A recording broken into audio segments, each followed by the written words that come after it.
All right, in this lesson, we're going to take a look at section 8.3, proving triangle similarity by SSS and SAS. Remember, SSS is side, side, side, and SAS represents side, angle, side right here. So we have several of these vocabulary terms. You should be pretty familiar with all of them already. Similar figures, remember, they are not the same. They've got angles that are the same, but the side lengths are different. Corresponding parts, sides and angles of two figures that are on the same side or same angle, right there. We have slope. Don't forget slope. We know as a formula. We have m as the variable, and then we have rise over run. Just kind of a little quick review of that. Or we also say like change in y over change in x. Remember the reason for that, because the equation right here goes y sub 2 minus y sub 1 divided by x sub 2 minus x sub 1. Okay, so there's your slope. When we talk about parallel lines, one of the things that we should realize is that, taking a look at our previous term, the slopes are the same, right? So the slopes are the same when lines are parallel. For perpendicular lines right here, remember the slopes are negative reciprocal of each other.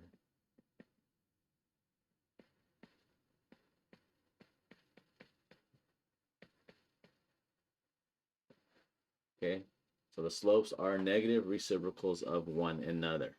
So if one slope, think about this, if one of the slopes was 1/2, then the perpendicular slope would have to be, well, if one is positive, the other has to be negative, and then the reciprocal of 1/2 is 2 over 1. So we have -2. So that would be an example of that. We have those there for a reason, because you might have to do some work where you have to figure out the slopes of sides. Let's take a look right here. 8.4, this theorem, side, side, side, similarity. Okay, if the corresponding lengths of two triangles are proportional, then the triangles are similar. Because what ends up happening is that the third sides will also be proportional as well. Okay, so you set up your ratios where you have one triangle as your numerator, the other triangle as your denominator. So we have the corresponding parts right here, like AB and over RS. We have BC and ST. I'm starting to color code them. And then AC or CA over TR. So you can see how the colors correspond to each side. And then if they are all proportional, then we have ourselves a similarity, or two triangles that are similar. Important thing to note, I put there in red, so make sure you have that in your notes, is that to check to see that the proportion or scale factor is the same for all three corresponding sides. All right, it's got to be the same for all three, because sometimes you only check for two and you say, oh, it's okay. No, it has to be all three. So once again, in the theorem, you can see that all three sides are proportional, so check for all three. Or in the theorem, it says the side lengths of two triangles. Okay, so when I said the side length of two triangles, it was AB and RS and BC, ST, and AC and RT. All right, so you want to make sure that all three are proportional, or else you may get the answer wrong. Coming down to the next theorem right here in 8.5, we've got our side angle side similarity theorem. And right here it says that if an angle of one triangle is congruent to an angle of a second triangle, and the lengths of the sides include these angles are proportional, then the triangles are similar. So right here we have one set of angles. It says we've got angle X and angle M. Okay, Those two right there are congruent angles, okay? So what that means is that right here, it's important. Remember, that's the included angle. So one of the sides has to be x to z and p to m, okay? Those two sides must be proportionate, and so must x to y and m to n. Those two also must be proportionate as well. If not, then we cannot use side angle side similarity theorem. Okay, those two must be proportionate as well.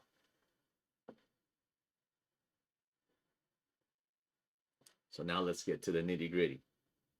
Let's take a look at some of this extra practice right here. All right, so in problem number 1, it says determine whether triangle RST is similar to triangle ABC. Okay, so let's, as you take a look at number 1, hopefully we can see which sides are supposed to be corresponding with each other. I'll go ahead and color code things right here.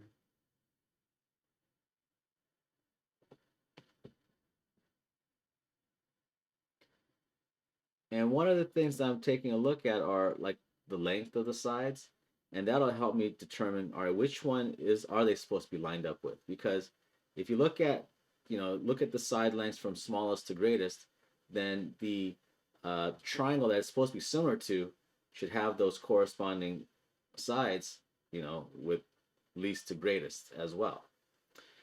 So right here, when I take a look at number 1, I see that I'm using the wrong color right there, but T to R corresponds with C to A, or it should, right? If I take a look at the side lengths, that's the smallest side.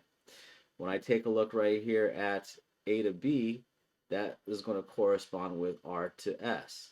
And once again, the reason for that, if you think about it, look at the side lengths. That's the longest of both triangles. And so right here, T to S corresponds with C to B, or it should. So now we have to mathematically check that. So in order for us to mathematically check that, we're going to go ahead and set up our proportion for each side. And I can go ahead and put like 2.5 over 4. Is that equal to, let's say put right here 5 over 7. And that needs to be equal to 6 over 8. So you check it out with your calculator, okay, and to see if it all works out and to see if they all equal. What I do notice is that they don't all equal, because right here, let's say we have 2.5 over 4, that's 0.625. It's 5 over 7, that's 7.7142. So already right there, this is not equal, all right? It's not proportionate right here. No good.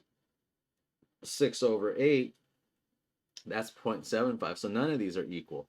So what that tells me is that these triangles, not similar. All right. Let's take a look at this next one. Number 2. So if we compare the sides, now number 2 has been like flipped over. So it's a little conflict, or a little tricky there, because it's not like you can't just compare it straight across. But once again, think about what are the sides that list them from least to greatest. And when I take a look at number 2 right here, this is the shortest side. That corresponds with C to A. Let's take a look next. The longest side right here is R to S, right? 12 over 5. 5 goes over into 12 more than 2 times. So that's going to be the longest side. So that means that should correspond with A to B. And T to S will correspond with B to C in the original triangle. So let's put things together. Let's go ahead. I'll put 2.5 over 1. That needs to be equal to 5 over 2, which needs to be equal to 6 over 12 over 5. And so 5 over 2 is 2.5. 6 divided by, and if you need to use your calculator and you want to make sure you put things in parentheses, so 6 divided by, and then in parentheses 12 over 5, guess what? That equals 2.5 as well. So all of these equal, so what that tells me that these two triangles, they are similar. And you got to make sure you show your work accordingly so that we know what's going on. All right. Let's go ahead and take a look at our next problem, number 3. All right, so let's find the values that make RST similar to triangle HGK. Now, right here, you want to take the sides and, well, instead of guessing which sides are supposed to be congruent to one another, remember, you look at the similarity statement. RS is supposed to be, corresponds with HG. Okay, because they're the first two letters of each in both of the statements. So look at the similarity statement to help us come up with our answer. So RS, let's go ahead, I'll put some colors down right here. RS is supposed to be similar to HG. We have ST, supposed to be similar to GK. And then we have RT is similar to, or they correspond with HK. Okay, so we don't know if they're similar yet. That's what we're trying to figure out or find values for that. But right now, it's all about are they finding the corresponding sides. So now the reason why I did that is because in order for us to solve for x, we're going to have make up a proportion. And so I'm looking right here, and RS and GK, that's pretty easy. Let's go ahead and set up a proportion with that. I've got 3 over x plus 7. Okay. Now, let's see what other sides that we could have. I could set up right here. I could put this and set it equal to what's in red, ST over 20 over 3. So see how by setting things up and looking at which sides are congruent or correspond, I can go ahead and set up my problem and then solve it out. I could also have chosen, let's go ahead, I'll put this over here on the side. I could have put 3 over x plus 7 and set that equal to 3 minus x over 8. I could have done that as well. That one right there, you'd end up having a quadratic function because you'll have x squared, you'll notice. If you do happen to do it that way. You'll get the same answer though, okay? The answer is not going to be different. It will be the same. That'll just require some more work. So by doing this right here, let's see what happens. We got 3 times 20 over 3.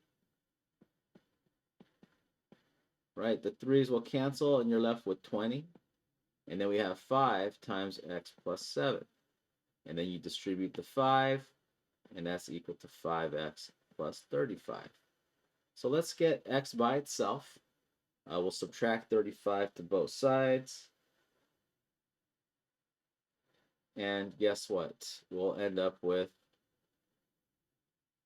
what is this? Negative 15 is equal to 5x, and x is equal to negative 3. Now, we only have one answer right here. And you may say, hey, they're not, well, first, let's see what does this work out? Okay, how about that? If I plug in negative 3, do I have RS and HG for it to work out? So let's see. We have right here, if I were to plug it in, 3, and so we got up here, let me use the color, we got -3 plus 7, which equals 4. Okay, so we got a 3 to 4. Okay,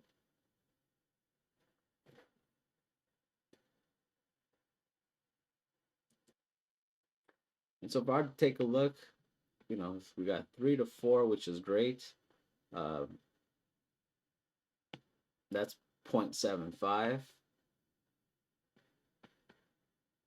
And then is that equal to, let's go ahead and put it with, how about the side that we have in green, r to t. So if I have 3 minus -3, that's going to be 6 over 8, which ends up becoming the same thing as 3 over 4. So they equal, and so we do have ourselves, we found x, and that right answer right there is -3. If you do have two answers, you're going to want to plug them in to see which one is extraneous. So if you happen to use the method that I have up here in the top right, and then cross multiply and solve things out, you're going to have to do a little bit more work. But once again, you'll get two answers. Make sure that the answers, see if they both work out, because actually one of them does not. All right, so number 4 says, let's verify RST is similar to triangle XYZ, and then find the scale factor. Okay. Well, how about to start off with, it's always helpful to maybe draw things out.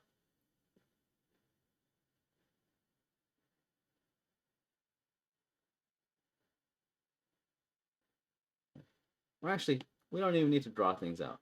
Remember, since we're going to try to figure out if they're similar, let's go ahead and just set up a proportion for all the corresponding sides. So one thing I will say though here is this. When they say find the scale factor of RST to triangle XYZ, and I look at the information given, all of the sides in RST are smaller than XYZ. So hopefully, what does that tell you is going on right here? RST is the smaller triangle, XYZ is the larger one. What that tells me is that we have an enlargement. Okay, so that's one thing to know. Okay, enlargement is what's going on right here. So now that we know we have an enlargement, when I set up my proportion, hopefully, now that should kind of give you an idea. All right, my scale factor needs to be greater than 1. Well, how am I going to do that? I need to take x, y, z, y, or x, y, y, z, and zx, and put that in the numerator rather than in the denominator. So let's go ahead, x, y, we got 28, and that corresponds with rs, which is 12. That's supposed to be equal to yz over st, which is 15. Okay, because those are the corresponding sides right there, which then corresponds with zx and tr, which is 24. Okay, so what I would do next is go ahead and let's simplify all of these. I wouldn't divide them with the calculator because that really won't help you as far as what is it? If you just put it in a calculator, you might get a decimal, and then that doesn't help as much. When we have scale factor, we usually keep things as a fraction. Looks like for this, top and bottom can be divided by 7. So we got 7 over, sorry, it could be divided by 4. So we got 7 over 4. Sorry, let's try that again. We could divide top and bottom by, yeah, we could divide top and bottom by 4. So we got 7 over 3. Right here in blue, we could divide top and bottom by 5. Hey, guess what? We got 7 over 3. And then with 56 and 24, we can divide top and bottom by 8. And we'll end up with 7 over 3. So since the scale factor is the same for all of them, we now know that those two triangles are similar. We just verified it. And then what is the scale factor? 7/3. And once again, it justifies the fact that we have an enlargement. All right. Lastly, let's take a look at 5 and 6. It says right here, the short side of a triangle similar to triangle ABC is 15 units long. So let's go ahead right here and draw a triangle. And it says that this triangle is supposed to be similar, or is similar. And if I take a look at it, let's go ahead and I'll label this DF or DEF. Okay. And find the other side lengths. Okay, so right here, the thing is, it says the triangle in the DEF, the shortest side is 15. And so the shortest side right here is going to be D to E, because that corresponds with the shortest side in triangle ABC. So if I know that, then all I need to do now is come up with proportion to help me solve all these parts. Okay, I could start off and put 6/15. We'll set that equal to a missing side that we need to find. Let's go ahead and how about 9 and DF. Okay, so I'll go ahead and set this equal to 9/DF. We'll cross multiply and solve things out right here.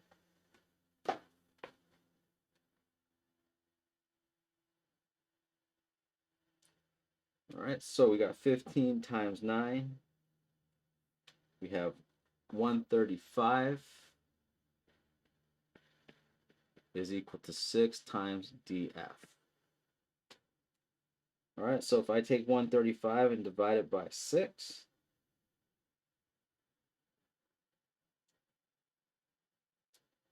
I'll end up with DF is equal to 22.5.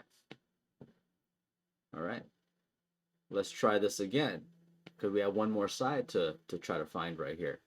So let's take 6/15 and let's set this equal to,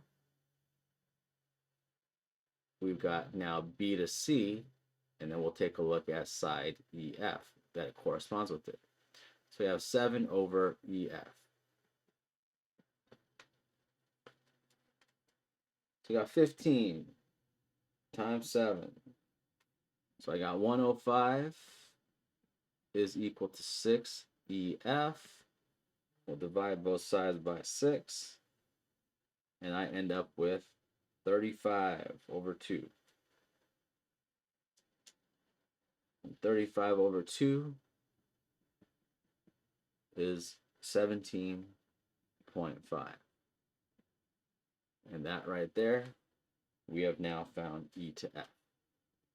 All right, so we put all our information together, and we were able to figure out how long the different sides are right here. Number 6 is actually very similar, okay? If we were to set up number 6, well, this time they say the longest side is 6 units long. So what we could do is set up our triangle again. I'll go ahead and put that, show you that. I've got DEF. Once again, well, that will be the label for this triangle. And because it says right here the longest side is 6 units, the longest side of triangle ABC is A to C. So I'm going to go ahead and put C, or 6, right here at DF. Okay? And then you're going to repeat the same process, except this time, right here, we can go ahead and start off and put 9/6 is equal to, and then you name, we could go ahead and put like 6/DE, and then find what DE is. All right. And so you cross multiply and you solve things out. Hopefully, what do you notice about triangle 6? Do we have an enlargement or a reduction? That right there, reduction. The sides have gotten smaller. Because if the longest side is now 6 and the longest side of triangle ABC is 9, well, hopefully it makes sense that it is a reduction. So we can go ahead and solve this out right here. DE, 9DE is equal to 36. Divide both sides by 9, and DE is equal to 4. Okay, let's go ahead and finish this off. We'll have 9 over 6, and we'll set that equal to the next side that we haven't found, which is e to f. And so we can go ahead and put 7 over EF. Cross multiply, we got ourselves right here 42 is equal to 9 EF. And divide both sides by 9, and we don't have a very pleasant answer right here. It happens to be like approximately 4.66, and it keeps going, repeats. All right, so there we go with section 8.3. Thank you for following along. Go ahead, get started on that homework. And if you have any questions, feel free to ask me in class.